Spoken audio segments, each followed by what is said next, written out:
Olá, pessoal, tudo bem?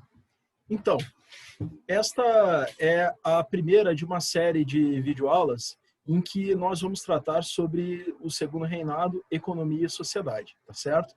Então, o que acontece? A minha proposta é diminuir o tempo dos blocos de videoaula para que fique mais fácil vocês consultarem o material que eu estou produzindo e também a gente consiga ser mais objetivo em relação ao conteúdo que nós vamos trabalhar, ok?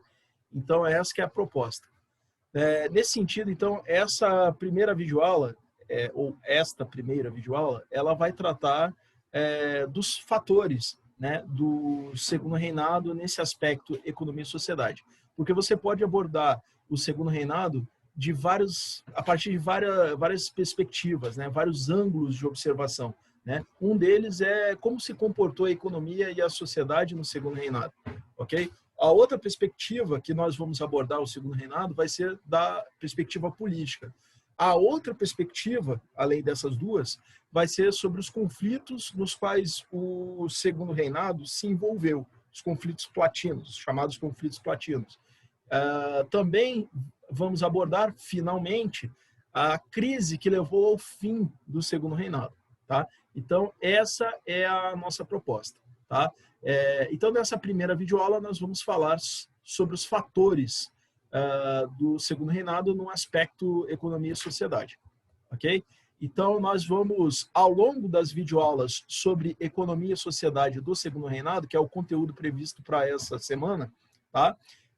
Nós vamos tratar da ascensão da cafeicultura, da escravidão e da imigração, que são os tópicos que atravessam todo o conteúdo da semana, da presente semana, sobre o Segundo Reinado, ok? Então, vamos aos fatores, ok? Então, o primeiro fator condicionante do Segundo Reinado foi o golpe da maioridade, né, que acabou com o período regencial e que restabeleceu no governo do Império a figura do imperador. Né? Restabelecendo a figura do imperador, volta o uso do poder moderador, que era exclusivo da autoridade imperial, volta o Conselho de Estado. Né?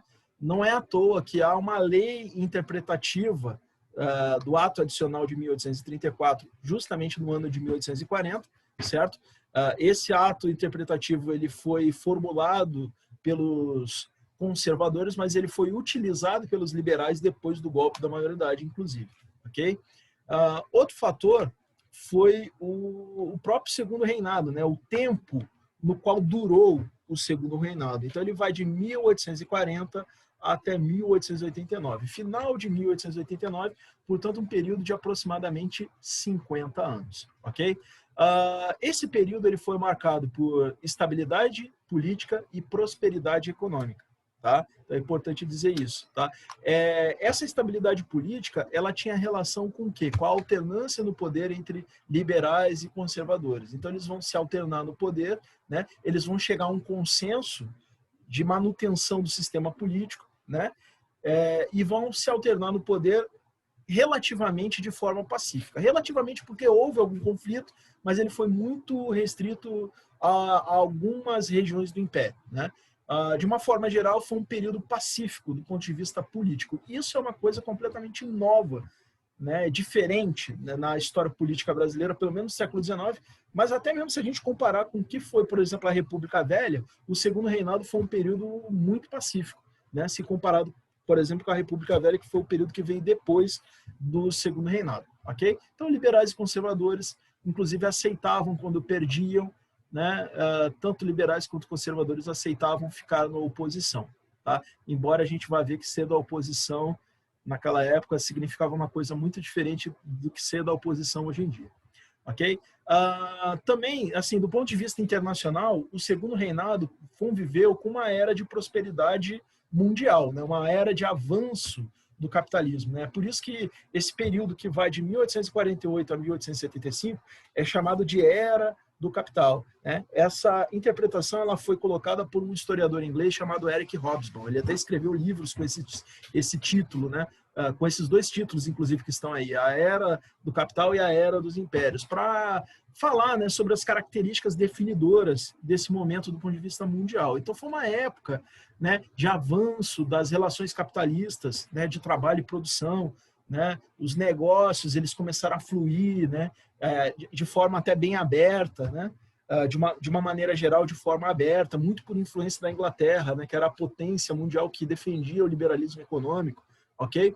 Então, essa era foi uma era de prosperidade no mundo, e o Império ele, né, aproveitou esse desenvolvimento capitalista, né, para reverter uma característica que vinha desde o final do século XVIII, que era a crise econômica, né, déficit atrás de déficit, né, ou seja, o Brasil importando muito mais do que exportando, o que gerou uma crise da qual o Brasil se debatia igual uma barata virada de costas no chão e não conseguia sair dessa situação, certo?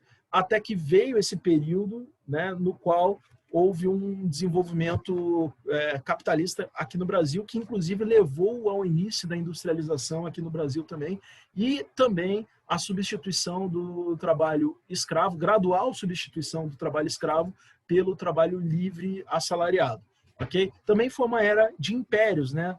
Pegou um pouco de era de impérios, quando você vai ver a manifestação do imperialismo, né? A própria Inglaterra é um exemplo disso, a França veio a seguir, países que se industrializaram e por terem se industrializado de forma intensa e bem consolidada, eles vão a partir para uma empreitada neocolonialista e imperialista, atrás de novos mercados para as suas mercadorias industrializadas e também atrás de matérias-primas, né, que baratas para favorecer também o seu desenvolvimento econômico industrial, certo?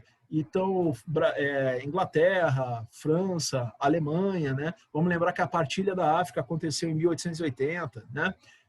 1882, o Império Russo, né, se expandindo na direção do leste, né, conquistando territórios da Ásia, né?